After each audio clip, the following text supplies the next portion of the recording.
গুহার ভেতরটা বাইরের চেয়েও বেশি শীতল, কিন্তু এখানে বাতাস একদম স্থির। বাইরের তুষারধসের শব্দ এখন দূর থেকে আসা গুমগুম শব্দের মতো শোনাল। মীরা তার একটি মশাল জ্বালল, আর সেই আলোয় দেখা গেল গুহার দেওয়ালগুলো সাধারণ পাথর নয়, বরং সেগুলো স্বচ্ছ আয়নার মতো বরফ দিয়ে তৈরি। জায়ান তার তলোয়ার দিয়ে বরফের দেওয়ালে একটি খোঁচা দিল, কোনো আঁচড় পড়ল না। এটি প্রাকৃতিক বরফ নয়, সে বিড়বিড় করল, এটি জাদুকরী কাঠামোর অংশ। সাবধান জায়ান, এলরিক সতর্ক করলেন। তার দণ্ডটি এখন খুব মৃদুভাবে চলছে। এই গোলকধাঁধাটিকে বলা হয় স্মৃতির আয়না। এখানে পথ খুঁজে পাওয়া যায় না, বরং পথ তৈরি করতে হয়। এটি তোমার মনের দুর্বলতাকে খুঁজে বের করবে এবং তার রূপ ধরবে। তারা যখন সুড়ঙ্গের গভীরে হাঁটতে শুরু করল, জায়ান লক্ষ্য করল আয়নার মতো বরফগুলোতে তার প্রতিচ্ছবি বারবার বদলে যাচ্ছে। কখনো সে নিজেকে দেখছে সেই ছোট্ট গ্রামের অবুঝ কিশোর হিসেবে, আবার কখনো সেই শক্তিশালী রূপালী যোদ্ধা রূপে।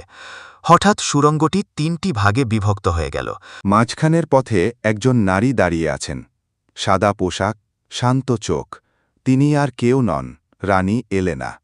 জায়নের পা থেমে গেল, তার হৃৎপিণ্ড সজোরে ধুকপুক করছে। সে জানে তার মা মারা গেছেন, কিন্তু এই অবয়বটি এতটাই বাস্তব যে সে মায়ায় পড়ে যাচ্ছে। জায়ন, এই পথে এসো, এলেনা মিষ্টি স্বরে ডাকলেন।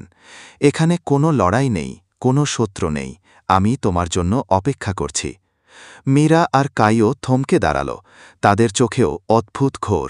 মীরা দেখছে তার হারিয়ে যাওয়া পরিবারকে, আর কাই দেখছে তার শৈশবের সেই হারানো জাদুকরী বাঁশি যা সে কোনো দিন খুঁজে পায়নি। আরিয়ান গর্জে উঠলেন, জায়ন, তাকাবে না, ওগুলো মায়া, ওরা তোমাদের চেতনা শুষে নিচ্ছে। সিস্টেমহীন অবস্থায় জায়নের কাছে কোনো ইলিউশন ডিটেক্টর নেই। সে এক পা সামনে বাড়াল, তার তলোয়ারটি হাত থেকে আলগা হয়ে নিচে পড়ে গেল।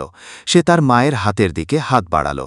ঠিক যখন সে এলেনার হাত স্পর্শ করতে যাবে, সে দেখল তার মায়ের ছায়া বরফের আয়নায় দেখা যাচ্ছে না, আয়নাটি শূন্য।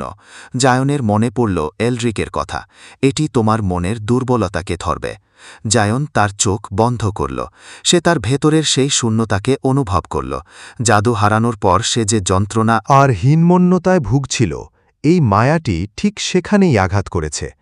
সে বুঝতে পারল তার মা তাকে কখনো লড়াই ছেড়ে পালিয়ে আসার কথা বলতেন না। তুমি আমার মা নও, জায়ান শান্ত গলায় বলল। সে চোখ খুলল এবং মেঝে থেকে তার তলোয়ারটি তুলে নিল। কোনো জাদুকরী আলো ছাড়াই সে তলোয়ারটি দিয়ে সামনের সেই মায়াবী মূর্তির ওপর আঘাত করল। এক তীক্ষ্ণ চিৎকারে রানী এলেনার অবয়বটি কাঁচের মতো ভেঙে চুরমার হয়ে গেল এবং পুরো সুড়ঙ্গ কাঁপতে শুরু করল। মায়া কেটে যেতেই দেখা গেল তারা কোনো সুড়ঙ্গে নেই, তারা আসলে একটি বিশাল খাদের কিনারে দাঁড়িয়ে আছে, আর কয়েক পা বাড়ালেই তারা অতল গহ্বরে পড়ে যেত।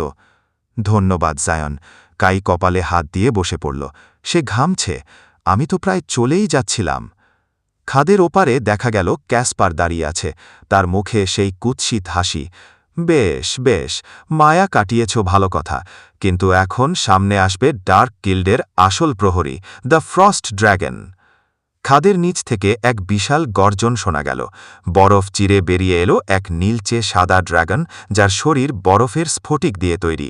এটি কোনো রক্তমাংসের প্রাণী নয়, এটি হল কয়েকশো বছরের পুরনো বরফ জাদু যা প্রাণ পেয়েছে। জায়ান তার দলবল নিয়ে খাদের পাড়ে কোণঠাসা। আমাদের কাছে এখন ওড়ার ক্ষমতা নেই, আর এই ড্র্যাগনকে তলোয়ার দিয়ে ছোঁয়া অসম্ভব। কিন্তু আমাদের কাছে বুদ্ধিমত্তা আছে।